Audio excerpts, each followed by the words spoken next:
ಒಂದು ದಿನ ಪ್ರಾರಂಭಿಸೋದು ಮೊಣಕಾಲಿನಿಂದ. ಹಲ್ಲೆಲೂಯಾ. ಆ ದಿನ ಕೊನೆಗೊಳಿಸೋದು ಮೊಣಕಾಲಿಂದ. ಹಲ್ಲೆಲೂಯಾ.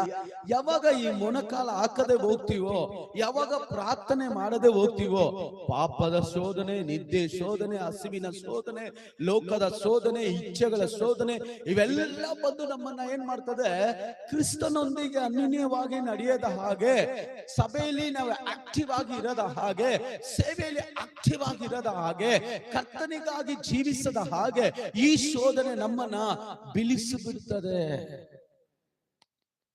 ಹಲ್ಲೆಲೂಯಾ. 1 ಪೇತ್ರನು 5ನೇ ಅಧ್ಯಾಯ 9ನೇ ವಾಕ್ಯ ಹೇಳ್ತದೆ, ನಿಮ್ಮ ಸಹೋದರರು ಲೋಕದಲ್ಲಿ ಇಂಥ ಬಾಧೆ ಅನುಭವಿಸೋದ್ರಿಂದ ನೀವೇನ್ ಮಾಡ್ರಿ, ನಂಬಿಕೆಯಲ್ಲಿ ದೃಢವಾಗಿ ನಿಂತುಕೊಳ್ಳ್ರಿ, ಅವನನ್ನ ಜಯಿಸಿರಿ. ಇವತ್ತು ಅನೇಕ ಜನರು ಸೋತು ಹೋಗಿದ್ದಾರೆ, ಬಲಿಲಿ ಹೋಗಿದ್ದಾರೆ,